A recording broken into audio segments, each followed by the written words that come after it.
విజయసాయిరెడ్డి స్వరం మారింది. కాకినాడ పోర్టు వాటాల బదిలీ కేసులో నిన్న విజయవాడలో సిఐడి పోలీసు అధికారుల ముందు ఆయన విచారణకు హాజరయ్యారు.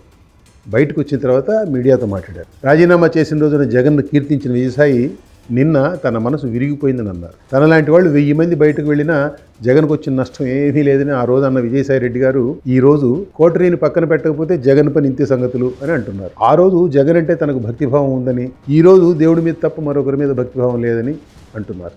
గుర్తు తెచ్చుకోండి, సిబిఐ కేసుల్లో, ఈడీ కేసుల్లో జగన్ A1, విజయసాయిరెడ్డి A2. ఈ కేసుల్లో సహనిందితులుగా వారిద్దరూ కలిసి ప్రయాణించాలి, కలిసి కేసుల విచారణ ఎదుర్కోవాలి. అలాంటప్పుడు ఆ మేరకు మంచి సంబంధాలు కొనసాగాలి. అవునా? నిన్న మీడియా ముందు విజయసాయిరెడ్డి ఈ కేసుల సంగతి కూడా ప్రస్తావించారు. ఆ కేసుల్లో ఎట్లాగైతే నన్ను A1గా చేశారో, A2గా చేశారో, కాకినాడ పోర్టు వాటాల బదిలీ కేసులో కూడా అట్లాగే A2గా చేశారు, A2ను స్టాండర్డైజ్ చేశారు నాకు అని ఆయన అన్నారు. అవన్నీ బూటకపు కేసులని విజయసాయి అనడం లేదు. గతంలో ఆ మాట అంటూ వచ్చారు కదా, ఇప్పుడు అనడం లేదు. ఇప్పుడు ఆ మాట మింగుతున్నారు. తాను నిరపరాధిని మాత్రమే చెబుతున్నారు. ఎందుకు మింగుతున్నారు?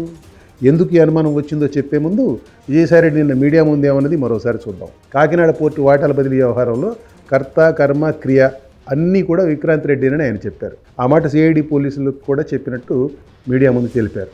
విక్రాంత్ రెడ్డి జగన్ బాబాయ్ వైవి సుబ్బారెడ్డి కుమారుడు. జగన్ హయాంలో చోటు చేసుకున్న మద్యం కుంభకోణంలో కర్త, కర్మ, క్రియ అన్నీ కసిరెడ్డి రాజశేఖర రెడ్డి అని కూడా విజయసాయిరెడ్డి మీడియాకు చెప్పారు. కసిరెడ్డి రాజశేఖర రెడ్డి జగన్కు చాలా సన్నిహితుడు. ఆయన ముఖ్యమంత్రిగా ఉండగా పదవులు కూడా అనుభవించిన వ్యక్తి.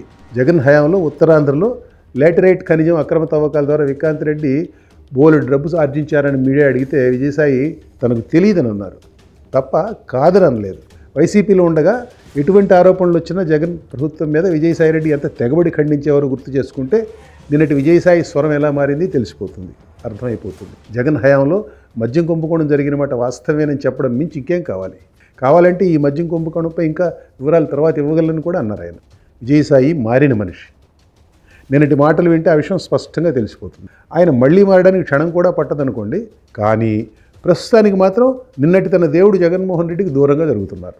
తాను రాజకీయాల నుంచి తప్పుకున్నానని విజయసాయి చెప్తున్నారు. మనం ఆ మాట నమ్మక్కర్లేదు. వ్యవసాయం చేసుకుంటున్నానని చెబుతున్న విజయసాయిరెడ్డి తెర వెనుక చాలా క్రియాశీలంగా రాజకీయాలు నడుపుతున్నారని మనం నిరాక్షేపంగా భావించవచ్చు. ఆ మధ్య ఉపరాష్ట్రపతి జగదీప్ ధన్కడ్ ఏదో కార్యక్రమానికి ఆంధ్రప్రదేశ్ వస్తే విజయసాయి ఆయనతో పాటు ఆర్మీ హెలికాప్టర్లో ప్రయాణించారు. విజయసాయిరెడ్డి నెట్వర్కింగ్ సామర్థ్యాల గురించి ఎంత చెప్పుకున్నా తక్కువే.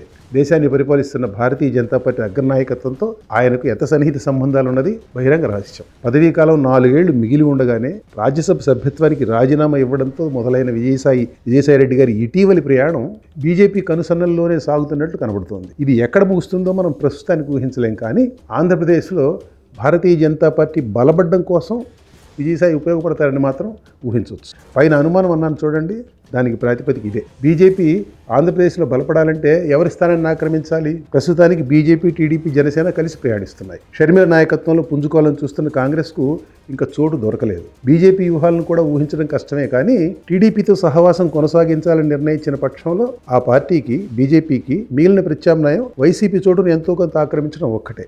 అక్కడ విజయసాయి సహాయం అవసరం అవుతుంది. జగన్పై ఉన్న అక్రమస్తుల కేసుల విచారణలో చాలా కాలంగా కదలికే లేదు. భారతీయ జనతా పార్టీ తలుచుకుంటే ఆ కేసులను ముందుకు కదిలించగలదు. అన్ని కేసుల్లోనూ A1 జగన్ పక్కన A2గా ఉన్న విజయసాయిరెడ్డి తలుచుకుంటే కేసులు నడకే మారిపోతుంది. గుర్తుందా? విజయసాయి రాజీనామా చేసినప్పుడు జగన్ అక్రమస్తుల కేసుల్లో అప్రూవర్గా మారాలంటూ తనపై తీవ్రమైన ఒత్తిడి వచ్చిందని చెప్పారు. తాను అంగీకరించలేదని కూడా చెప్పారు. ఎవరు ఒత్తిడి చేసుంటారు ఆయన మీద అనే దానికన్నా ఆ మాట విజయసాయి అప్పుడు ఎందుకు చెప్పాల్సి వచ్చిందన్నమాట ముఖ్యం. అప్పుడు జగన్ పట్ల ఇంకా భక్తిభావం ప్రదర్శించిన విజయసాయి ఇప్పుడు జగన్ను దాదాపుగా డినౌన్స్ చేసే దశకు వచ్చారు. మరి అక్రమస్తుల కేసుల్లో ఇప్పటి వరకు జగన్ కోపు కాస్తూ వచ్చిన విజయసాయి ఆ విషయంలో కూడా మాట మారుస్తారా?